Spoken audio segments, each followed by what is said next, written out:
Okay, folks, welcome back. All right, so this is the price action model number 2. This is going to be specifically dealing with short-term trading. Now, the model I'm building it on is weekly range expansions. Okay, for the short-term weekly range price action model number 2. This is going to be more or less how we break down the overall price action models. The point of these are not so much to overcomplicate it and to reteach the mentorship, but kind of like pull certain segments of the content in logical locations for the premise behind each component. Here, as you can see, I've given us a model of a stage, a setup, and a pattern. And specifically, on a larger perspective, the stage is going to be our weekly direction. That means we have to have a directional bias for the weekly candle. Okay, and the setup is going to be our range expansion, and our pattern is going to be based on the PD array matrix and looking for opposing PD arrays.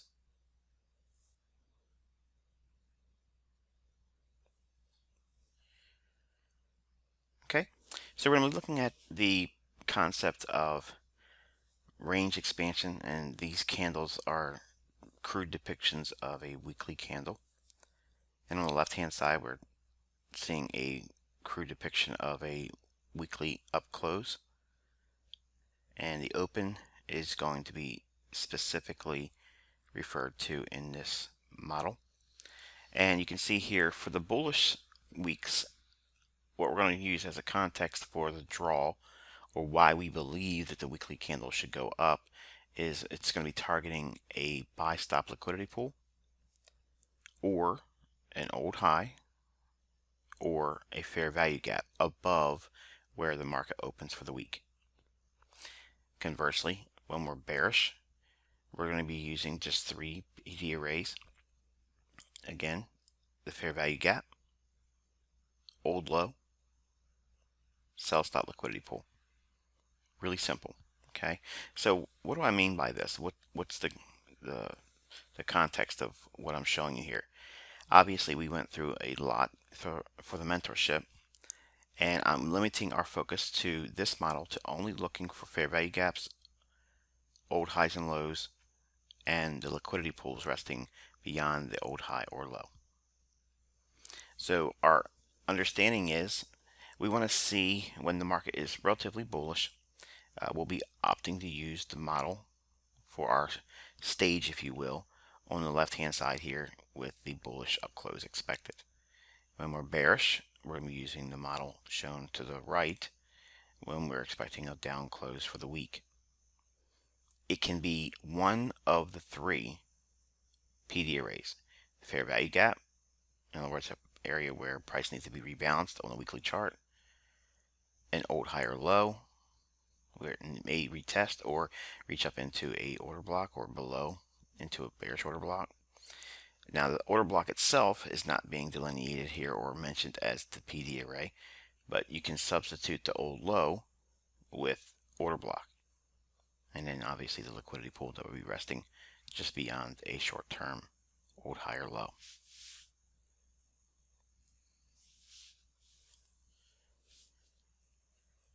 All right, so we're going to be looking at a bullish example here, and you can see here on the right hand side, this is a weekly chart, just so you know, it's the weekly chart of the dollar CAD.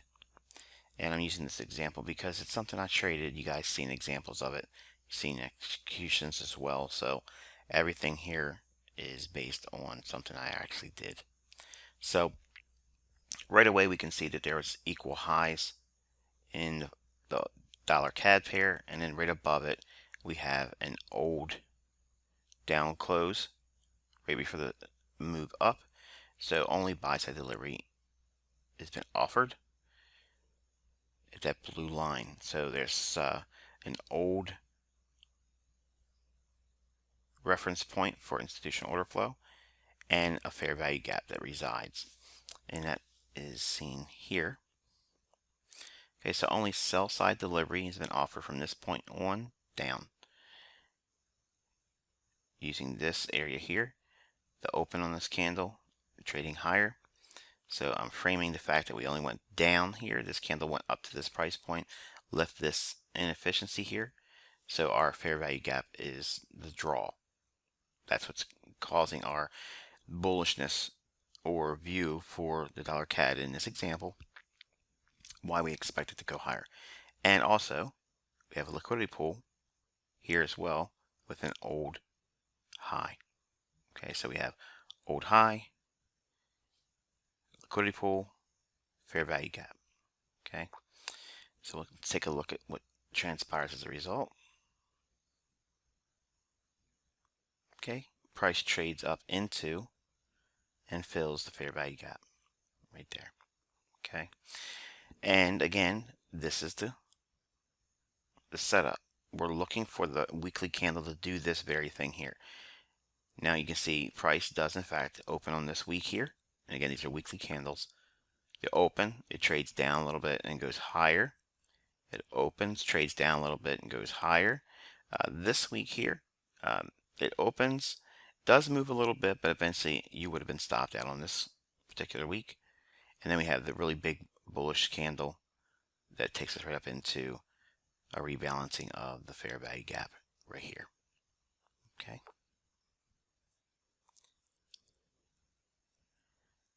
Okay, so let's take a look at what is the opening price for our price action model for this. Now, obviously, we can use the Sunday's opening price, or we can use Monday's opening price, okay, at midnight New York time, or we can use, in this model, we're going to be using the opening price on Tuesday. Now, why am I going to be using Tuesday? Is because Tuesday typically will create the higher low of the week, but we do not require having that level of precision if we're going to be short-term trading, because the logic I want to build into this model is you don't want to be sitting in front of the charts all the time, but you do want to capitalize with some measure of intraday price action. And the way we're going to be using that is we're going to use the opening price on Tuesday at 400, and we're going to use that time so that way we don't ever have to worry about going back and forth with daylight savings time. Okay, so if you use that hour, you don't have to toggle anything. Just keep it like that all year round. Just leave it. Okay, and the idea is that opening price, which is being delineated here on this particular week, and this is Tuesday's trading, that opening price, when we're bullish, we want to be buying at that price or below it. Now, if you're going to be rather lazy and not be up during the London session for entry, what we'll be doing is we'll be buying at that price and then using a 50 pip stop. Really simple. So all you have to do is find out what time it is in that 400 hour, and if it happens to be on line with 12 o'clock midnight in New York time, or if it's a little bit earlier or whatever. Long and short is you don't have to worry about that measure of precision because we're short-term trading and we're using it as a filter. Okay, so when we're bullish, we're going to be buying below this price level. Ideally, we want to see what would be residing below this level in the form of a discount array. We could look for a short-term swing low, as we see here. Short-term little swing low here. Price does in fact go below that. So you could put a limit order at that low, or that low plus 3 pips, or 5 pips rather. And then at that price point, then use a 50 pip stop below it, okay, as your protective stop loss. And we'll be looking for an expansion on the week, and because we don't know always if it's going to be a tiger by the tail that we've caught, we want to have some factor of time involved. So while I'm giving you the price element here and certain measure of time because of the Tuesday, we want to be holding on to the moves until Thursday New York Open.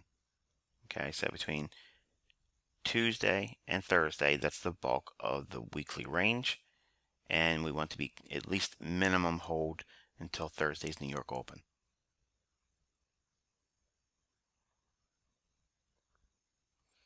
Okay, so what is the pattern? At the 400 candle, that opening price, we want to be buying under that on Tuesday or Wednesday. That means if we don't get an opportunity to trade below it on Tuesday, then we wait until Wednesday. Wednesday may, in fact, not give us an entry as well, but if it does trade below it, we will be looking for an opportunity to go long. We will use a 50 pip protective stop loss on our demo account. And again, we're going to be holding for New York open or stop out. And again, the idea starts on Tuesday. We do not trade on Monday in this model. The ideal draw is again on the weekly chart over here for why we believe the price should go higher.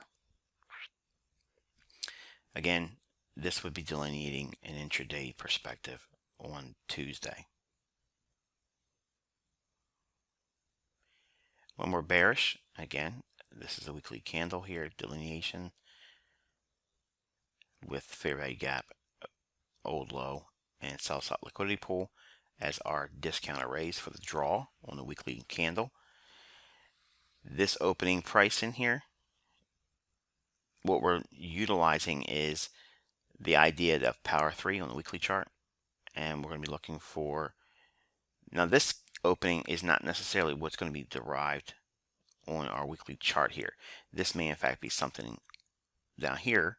In other words, this opening price here may be a little bit lower in the weekly candle, which is fine. We don't necessarily need it to be at the very, very high. Again, with this model, I'm building the idea that we're using the highest probable day of the week, which is Tuesday and or Wednesday.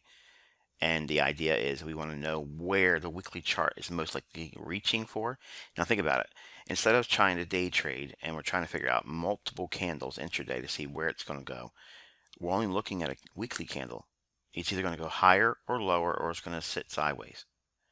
If we are studying price on the weekly chart and we can see that these levels down here would be obvious candidates to be filled, then we're waiting for Monday's trading to give us an insight whether or not this may or may not come to fruition.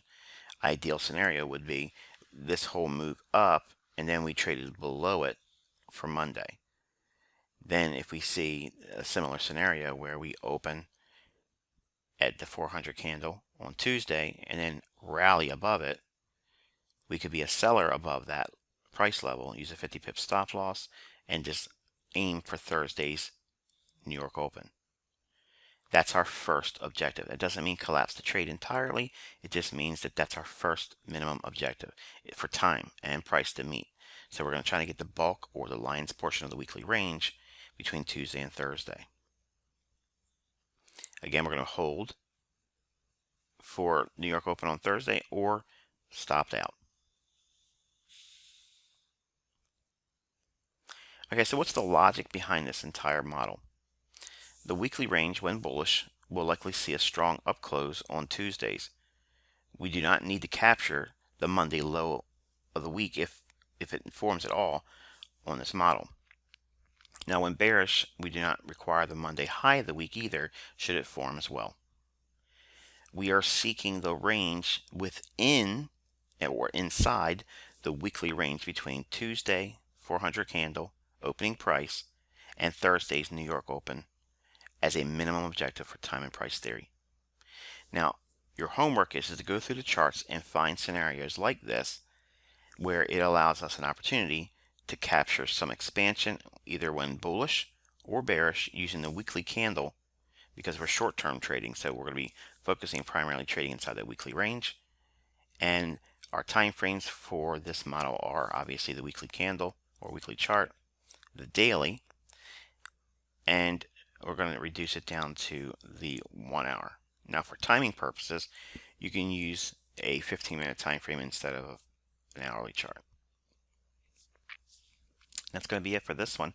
I will be giving you your price action model number 3 next, and that's going to be a swing trading model. And until then, I wish you good luck and good trading.